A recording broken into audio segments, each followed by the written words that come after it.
അത് വേണ്ടുന്നവർക്കൊന്ന ആളുകൾ ദീനിൽ അവിശ്വസിച്ചവരാണ്. അവർക്ക് പിന്നെ എന്ത് ഇസ്ലാം? അവരെന്ത് മുസ്ലിമാണ്? 5 നേരത്തെ നിസ്കാരമില്ലാത്ത ആൾ എന്ത് മുസ്ലിമാണ്?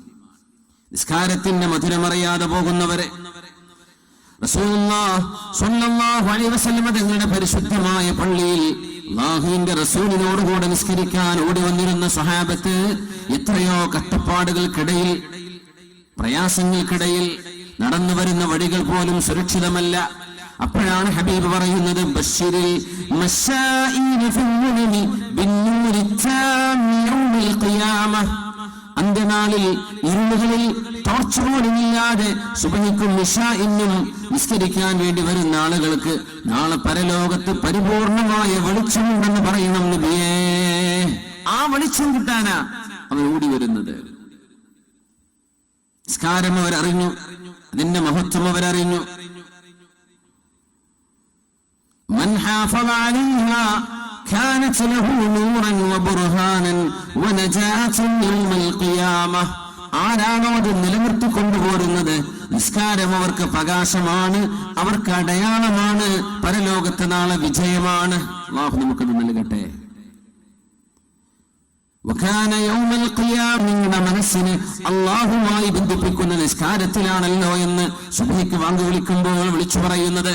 ഇതിലാണ് നിങ്ങളുടെ ആനന്ദം കിടക്കുന്നത്, ഉറക്കത്തിലല്ല. ആര് നഷ്ടപ്പെടുത്തുന്നുവോ, വകാന യൗമൽ ഖിയാമത്തി മഅ ഖാറൂന വഹാമാന വഫിർഔന വഉബയ്യ് ബിൻ ഖലഫ്. ഇവരുടെ കൂടെയൊക്കെ നാളെ വരികയെന്ന ഖാറൂനിന്റെ ഒരു സംഘം വരുന്നുണ്ട്.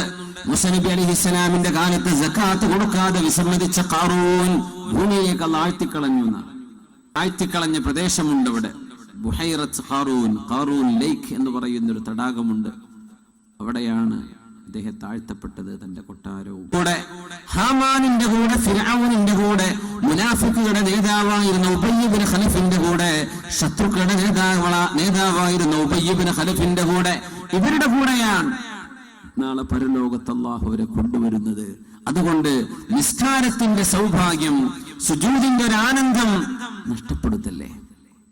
അല്ലാഹു നമുക്കത് നിലനിർത്തി കൊണ്ടുപോകാൻ തൗഫീഖ് തരട്ടെ. നിസ്കാരം നഷ്ടപ്പെട്ടവര്, അല്ലാഹുവിലേക്കുള്ള അടുപ്പം നഷ്ടപ്പെട്ടവര് ഇനി എന്ത് ചെയ്യണം?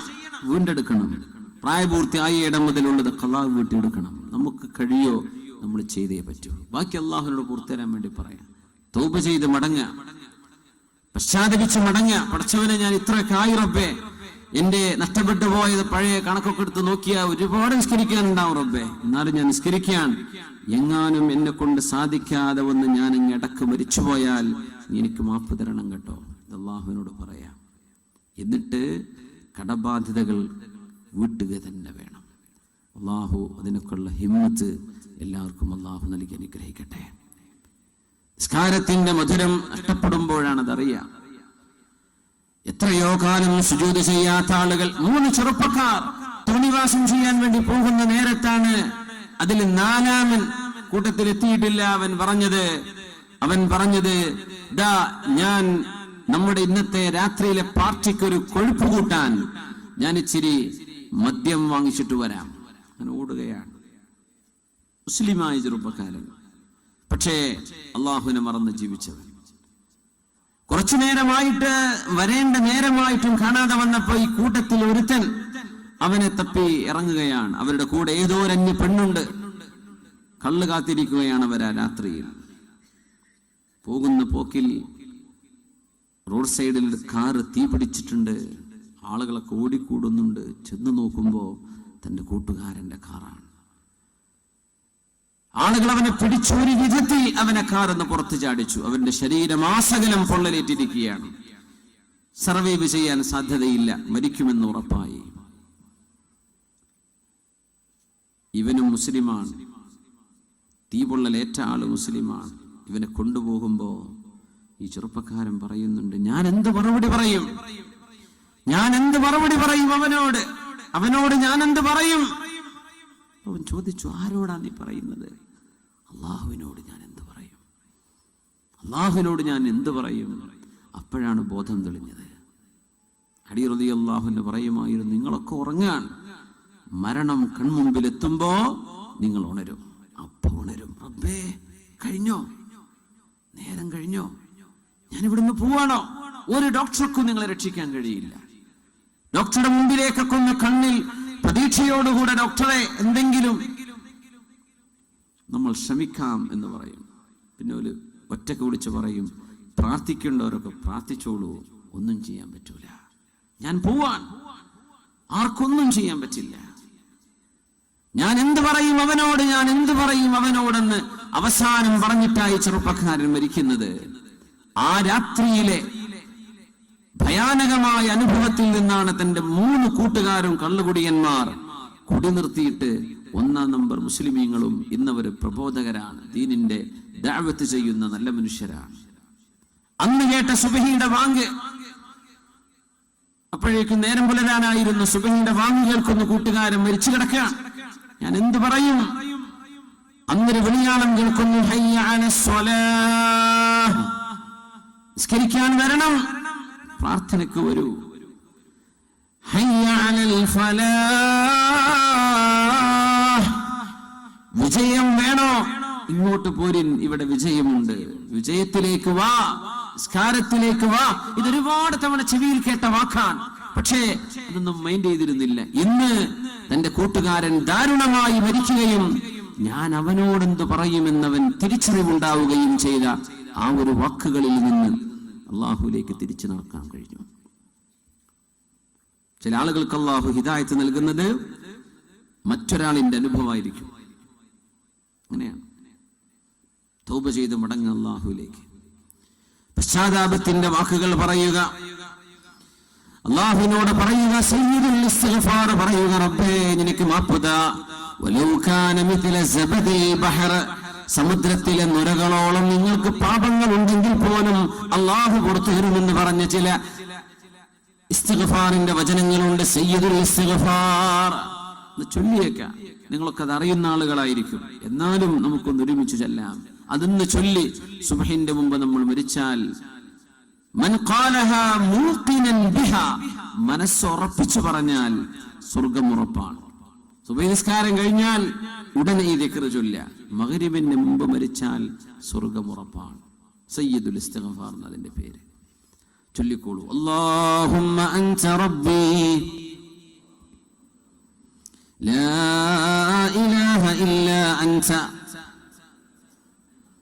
ഖലഖ്തനി وأنا عبدك وأنا على عهدك ووعدك ما استطعت أعوذ بك من شر ما صنعت أبوء لك بنعمتك علي وأبوء بذنبي فاغفر لي فإنه لا يغفر الذنوب إلا أنت. അല്ലാഹു നമുക്കൊക്കെ പുറത്തു തരട്ടെ. ആമീൻ യാ റബ്ബൽ ആലമീൻ. ഇത് പതിവാക്കുക.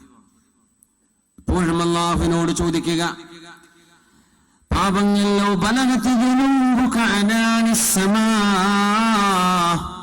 ആകാശത്തോളം ഉയർന്ന പാപങ്ങളുണ്ടെങ്കിൽ പോലും എന്നോട് പൊറുക്കലിനെ ചോദിച്ചാൽ ഞാൻ പുറത്തു കൊടുക്കും. വലാ ഉബാലി, എനിക്കത് പ്രശ്നമല്ല എന്ന് അല്ലാഹു തആല നമ്മൾ ചോദിച്ചേക്ക് അവിടച്ചവനോട്, പുറത്തുതാ റബ്ബേ. ഒരു വിദേശ രാജ്യത്ത് പോയി മദ്യപാനത്തിന്റെ സുലഭമായ മദ്യം ലഭിക്കുന്ന രാജ്യത്ത് പോയിട്ട് കുടിച്ചവസാനം ലെവല് തെറ്റിയിട്ട് തന്റെ കൂട്ടുകാരനും എല്ലാരും കുടിച്ചിരിക്കുകയാണ്. ഒരുത്തനെ ഛർദിക്കാൻ വരുന്നു, കുടിച്ചിട്ടേ ബോധം നഷ്ടപ്പെട്ടിട്ടുണ്ട്, ഛർദിക്കാൻ പോവാണ്. തപ്പിത്തടഞ്ഞ് ടോയ്ലറ്റിലേക്ക് നടന്നെടുത്തിട്ട് അവന് നിൽക്കാൻ പോലും പറ്റുന്നില്ല. കള്ളിന്റെ ലഹരിയിൽ കിടക്കുന്ന സമയത്ത് ഓർക്കണം, ഒരു മുസ്ലിമായ ചെറുപ്പക്കാരൻ മദ്യപിച്ച് ടോയ്ലറ്റിന്റെ ബൗളിലേക്ക് അവൻ ഛർദിക്കാൻ ഒരുങ്ങുമ്പോ ഛർദിക്കാൻ നിന്നിട്ട് അവൻ മുഖം കുത്തിയിട്ട് ടോയ്ലറ്റിലേക്ക് മുഖം കുത്തി വീണിരിക്കുന്നു. ഏതാനും മിനിറ്റുകൾ കഴിഞ്ഞവൻ വരാതെ കണ്ടപ്പോ നോക്കുമ്പോ ടോയ്ലറ്റിന്റെ വെള്ളത്തിൽ, ഏറ്റവും മലിനമായ വെള്ളത്തിൽ മൂക്കുകുത്തി കിടന്ന് അവൻ ലോകത്തോട് വിട പറഞ്ഞിട്ടുണ്ട്. നാട്ടിൽ നല്ലവനായി ജീവിച്ചവൻ, നല്ല നടപ്പുള്ളവൻ, കൂട്ടുകാരവനെ പഴപ്പിച്ചു കളഞ്ഞപ്പോ ആ ഒരു നല്ല കൂട്ടുകെട്ട് നഷ്ടപ്പെടുകയും ചീത്ത കൂട്ടുകെട്ടിൽ എത്തിപ്പെടുകയും ചെയ്തപ്പോ സർവമാന നന്മകളും നഷ്ടപ്പെട്ടു പോയി. അവസാനം മരിക്കുന്നത് സ്ത്രീകളിൽ കാണാൻ കഴിയും. കള്ളുകുടിച്ച് മരിച്ചവൻ കള്ളുകുടിച്ചാടിയിട്ട് തന്നെയാണ് പരലോകത്തേക്ക് വരുന്നത്. മഹ്ശറിലേക്ക് വരുമ്പോ അവരാടിയിട്ടാണ്, മത്തിനാണ്. ആളുകൾക്കറിയാം ഇവൻ മരിച്ചത് അങ്ങനെയാണ്. വ്യഭിചാരത്തിൽ ആ തിന്മ ചെയ്ത് മരിക്കുന്നവർ എന്തൊക്കെയാണ് അതിന്റെ അവസ്ഥ റബ്ബേ. പാപങ്ങളിൽ നിന്ന് കരകയറുമ്പോ ഈമാനിന്റെ മധുരം അറിയുമ്പോൾ ഒരു പൊട്ടിക്കരച്ചിലുണ്ട്. ഇനിയില്ല, ഞാൻ ആ നരകത്തിലേക്ക് തിരിച്ചു പോകില്ല, ഇനി ഞാനില്ല, കഴിഞ്ഞു. എത്രയേറെ അടയാളങ്ങൾ നമ്മുടെ കൺമുമ്പിൽ പല ആളുകളിലൂടെ അല്ലാഹു കാണിച്ചു തരുന്നു, പാഠം ഉൾക്കൊള്ളാൻ. മുത്തുനബി തങ്ങൾ പറയുമായിരുന്നു, ഈമാനിന് മധുരമുണ്ട്, അതറിയാൻ കഴിയുന്ന ആളുകൾ മൻ റളിയ ബില്ലാഹി റബ്ബൻ വബിൽ ഇസ്ലാമി ദീനൻ വബിമുഹമ്മദിൻ സ്വല്ലല്ലാഹു അലൈഹി വസല്ലം റസൂലാ. അല്ലാഹു തആല എന്റെ റബ്ബാണെന്ന് തൃപ്തിപ്പെട്ടു എന്ന് പറയുന്നവരെ, എന്റെ റബ്ബ് അല്ലാഹുവാണ്, അതെനിക്ക് പൊരുത്തമാണ്, അവർക്ക് ഈമാനിന്റെ മധുരം അറിയാം. ഇസ്ലാം എന്തെല്ലാം നിയമങ്ങൾ അല്ലാഹു നൽകട്ടെ, അതെനിക്ക് ഇഷ്ടപ്പെടട്ടെ ഇഷ്ടപ്പെടാതിരിക്കട്ടെ. ദീനിന്റെ മസ്അലകളിൽ ഉലമാഅ് നൽകുന്ന ഫത്വകൾ എന്തോ എനിക്ക് ഇഷ്ടപ്പെടട്ടെ ഇഷ്ടപ്പെടാതിരിക്കട്ടെ, ഇത് അല്ലാഹുവിന്റെ ദീനാണെങ്കിൽ ഞാനതിന് സന്നദ്ധനാണ്, സ്വീകരിക്കാൻ ഒരുക്കമാണ്. വേറെ ചോദ്യമില്ല, അവിടെ വേറെ ചോദ്യമില്ല. എന്തേ? അല്ലാഹുവിന്റെ ദീൻ എങ്ങനെയാണോ എന്നാൽ എനിക്കത് പൊരുത്തമാണ്. ഇസ്ലാം ദീനാണെന്നും മുഹമ്മദ് നബിതങ്ങൾ അല്ലാഹുവിന്റെ റസൂലാണെന്നും തൃപ്തിപ്പെട്ട ആളുകൾക്ക്, നബിയാണെന്ന് അറിഞ്ഞു, ഇസ്ലാമിനെ പറ്റി അറിഞ്ഞു, ഒരുപാട് വിവരമുണ്ട്, അള്ളാഹിനെ പറ്റി അറിയാം, അത് മാത്രല്ല അതിന് തൃപ്തിപ്പെട്ടോ? തൃപ്തിപ്പെടുന്ന ആളുകൾക്ക് ഈമാനിന്റെ മധുരം അറിയാമെന്ന് അല്ലാഹു സുബ്ഹാനഹു വ തആല വിശുദ്ധ ഹദീസിലൂടെ നമ്മളെ പഠിപ്പിക്കുകയാണ്. ഈമാനിന്റെ മധുരം അറിയാം അവർക്ക്. അല്ലാഹുവേ, ആ മധുരം അറിയാൻ, ആ ഒരു സൗഭാഗ്യം നഷ്ടപ്പെടുന്നവർക്കാണ് അതിന്റെ വില അറിയുക.